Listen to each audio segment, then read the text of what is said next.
Bem, nós montamos aqui uma roda de conversa, bem-estar hoje, e aí a gente vai falar sobre práticas alternativas, complementares, integrativas, que o Ministério da Saúde inseriu, junto já de acupuntura, que está lá desde 2006. Todo mundo já faz ou conhece alguém que faz acupuntura, né?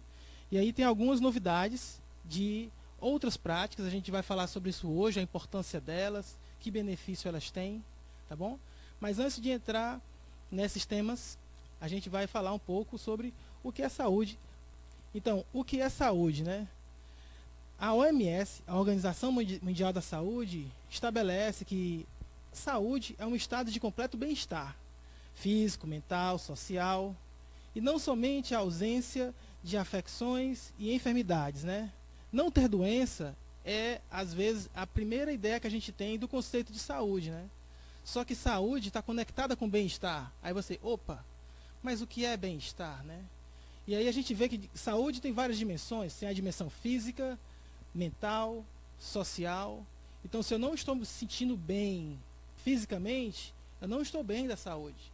Se eu não estou me sentindo bem mentalmente, estressado, dor de cabeça e preocupado, também isso não é saúde.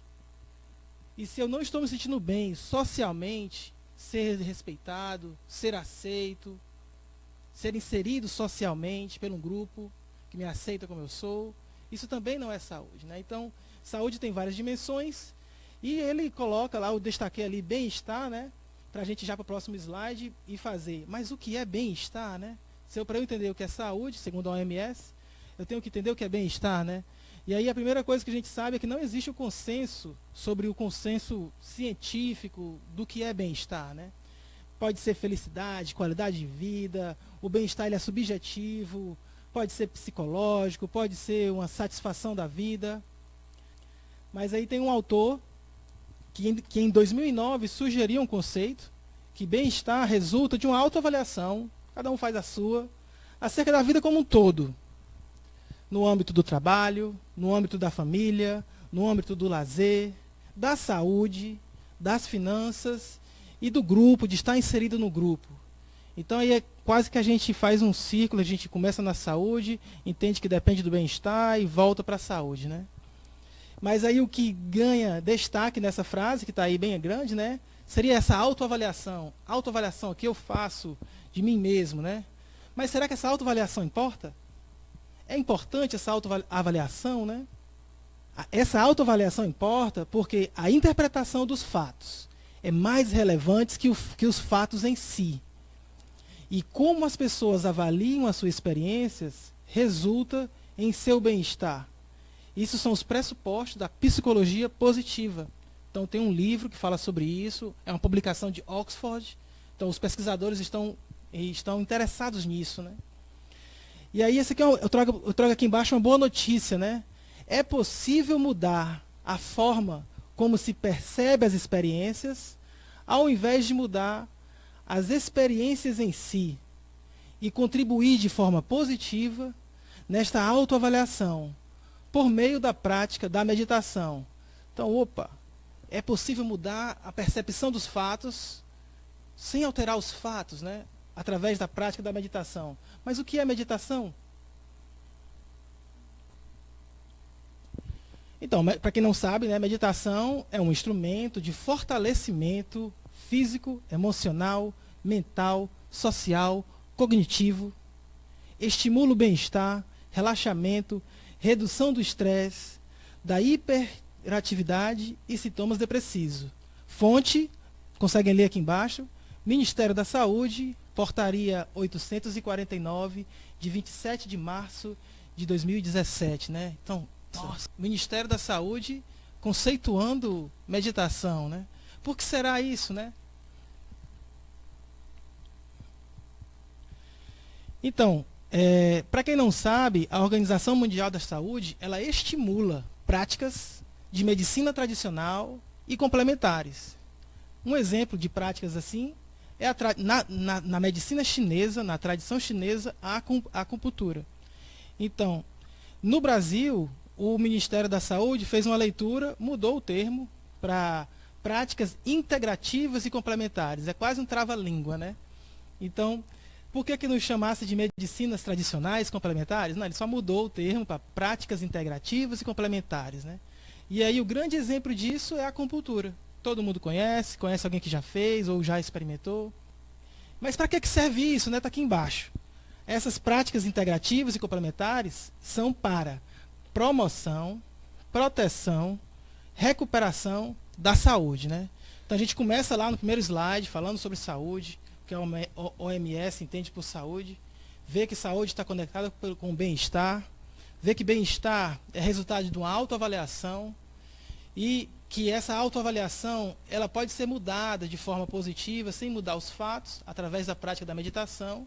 E a meditação é um super instrumento que está conceituado pelo Ministério da Saúde, considerado como uma prática integrativa e complementares. Que interessante, né? E aí, vamos ver agora um histórico do como o Ministério da Saúde interpreta ou promove as práticas integrativas e complementares da saúde, né? Então está aqui em 2006, o Ministério da Saúde insere no Sistema Único de Saúde as práticas integrativas e complementares. E aí a principal delas, né, mais conhecidas eu acho, acupuntura, homeopatia, plantas medicinais, fitoterapia, medicina antroposófica e crenoterapia. E aí em 2017, entra lá, eu coloquei em destaque 3 delas, Ayurveda, meditação e yoga, e muitas outras, né? Assim, eu deixei essas grandes, não porque elas são mais importantes, e aí tem outras, né? Arteterapia, biodança, dança circular, musicoterapia, naturoterapia, osteopatia, crioterapia, reflexoterapia, reiki, Shantala, terapia comunitária integrativa. E aí, para a gente, antes de falar mais o que é meditação, o que não é meditação, né? Meditação não é uma coisa sisuda, triste, a pessoa vai meditar, a pessoa vai lá ficar sisuda, triste, aquela coisa chata, né? Meditação não é uma religião, meditação não é uma filosofia, e não é uma prática que exige mudanças. Se eu for meditar, eu medito. Eu não sou uma pessoa que mudou de jeito de ser por ser um adepto à prática de meditação, né?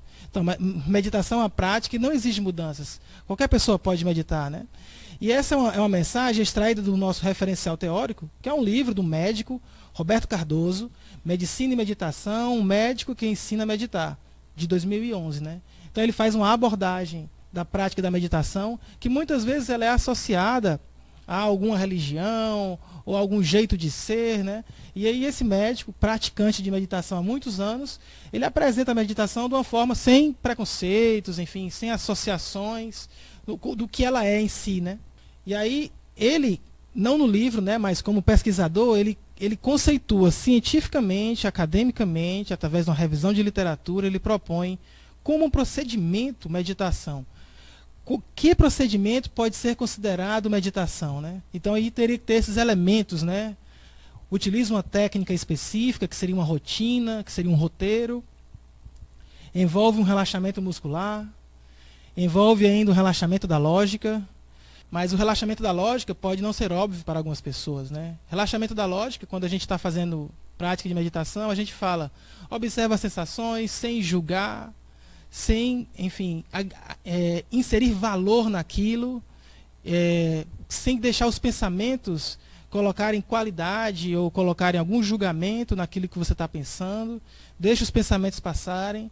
Relaxamento da lógica seria um relaxamento dos pensamentos, em vez de ficar aquele cérebro que parece o Google, que vai de um assunto entrando no outro, a gente pratica, ninguém nasce sabendo isso, né, que é relaxar, deixar os pensamentos passarem, não dar atenção, não estar interessado nesse fluxo de pensamentos que todo mundo tem, que é natural, que é rápido, né? Então isso seria o relaxamento da lógica, como apresenta o médico Cardoso, né? E ainda ele fala que é um estado autoinduzido. Então quem faz meditação, por exemplo, comigo, que sou um facilitador de meditação, eu não faço as pessoas meditarem. As pessoas são orientadas, né? Enfim, e aí quem medita é a própria pessoa, né? Então é um estado autoinduzido, a pessoa entra naquilo e faz aquela prática sozinha, né? E utiliza um artifício de autofocalização, né? Então, Para a gente relaxar os pensamentos, não ficar pensando no que tem para fazer, no que aconteceu e que não gostou, a gente precisa de algum artifício para focar naquilo que está fazendo, né? Então, tem que ter aí um artifício de autofocalização, que pode ser uma música, que pode ser uma palavra que você repete, que pode ser uma postura de mãos parada, que pode ser uma postura de mãos dinâmica, né? Então, a gente utiliza algumas técnicas para que a gente possa, enfim, aproveitar esse nosso tempo de meditação. E ninguém nasce sabendo, né? Com o tempo, com prática, com desenvolvimento, perseverança, né? A gente consegue desenvolver enfim, a prática de meditação. Aí quem pode meditar, né? Pode meditar evangélico, católico, sem religião definida, hindu, simpatizante do budismo, criança, professor, filósofo, dono de casa, pessoas com uma pressão alta, vizinho com depressão, sensação de vazio interior. Então é a Cíntia, que tem um livro Meditação Laica de A a Zen, ela traz essa ideia de que todos podem meditar, né? Só que todos não é ninguém, né? Então, ela exemplifica várias pessoas, tipos de pessoas, e ela acaba frisando, né, que todos podem meditar, independente da sua idiosincrasia, né? Então, idiosincrasia é uma característica comportamental ou estrutural peculiar de cada indivíduo ou grupo, né? Lembra quando eu falei lá no começo que meditação não requer que a pessoa mude? Então, ela tem a ver com isso, né? Eu não sou um meditador, eu não mudei para se tornar um meditador, né? O praticante de meditação continua sendo quem ele é, acreditando no Deus que ele acredita, ou em nenhum Deus, enfim. Porque meditação não é religião, a gente falou lá o que não é meditação, né? E aí, mas por que meditar, né? Por que meditação entrou no Ministério da Saúde como uma prática integrativa e complementar de proteção da saúde, de promoção da saúde, de recuperação da saúde, né? Nossa, são vários motivos, né? Então, meditação reduz a pressão sanguínea, reduz o excesso de comida, o excesso por comer, né?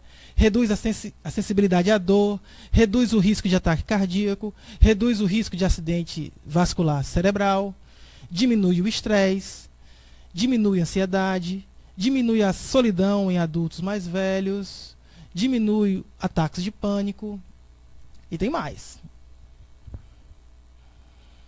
Aumenta a consciência, aumenta o crescimento do cérebro, melhora notas, se você é um estudante, né? Melhora a memória, melhora a produtividade, melhora o humor, ajuda a dormir melhor. E, enfim, faz você feliz, né? Todos esses motivos inspiram as pessoas a meditar. Mas a prática de meditação tem que ser considerada como um fim em si mesmo, para não ter aquela cobrança. Cadê? Eu estou ficando com notas melhores? Porque você começa a imprimir na prática de meditação resultados e não é por aí. Enfim, né? E aí quando a gente fica com aquele pensamento no futuro, preocupado com o que tem para fazer, a gente fica saboreando emoções de ansiedade. E aí isso não é ruim ou errado, né? Isso pode te atrapalhar ou pode reduzir o teu bem-estar aqui no momento presente, né? Ou quando a gente está no passado, remoendo alguma coisa que aconteceu que não gostou, isso também pode promover algumas emoções, né? Como tristeza, raiva. E isso, no momento presente, que é onde você está, pode te dar algum desconforto ou te atrapalhar de alguma forma, né? E aí, através da prática de meditação, a gente desenvolve consciência do momento presente, para ficar um pouco aproveitando o momento agora, sem a influência dessas emoções, sem ficar o sabor dos sentimentos, né? E aí, para terminar a minha parte, tá? Praticar meditação é um território inexplorado, a jornada está apenas começando, e eu espero que vocês acompanhem essa jornada. Encontre um amigo para acompanhar você, veja o seu ciclo de amigos meditadores aumentar, inclua na sua lista membros da família, para que eles também possam se juntarem a você. Encontre um guia que conheça o território, né? É um terreno inexplorado. Então, é bom que você procure um bom professor de meditação. E aí não tire os olhos da sua bússola, que pode ser encontrada dentro de você, para descobrir um novo mundo que sempre esteve aqui. Tá? Esse é uma passagem retirada do livro de Susan Greenland, Meditação em Ação para Crianças. Tá? E aí a gente espera enfim, contribuir para a saúde, apresentando essa prática integrativa de proteção, promoção e recuperação da saúde. Tá bom? Obrigado.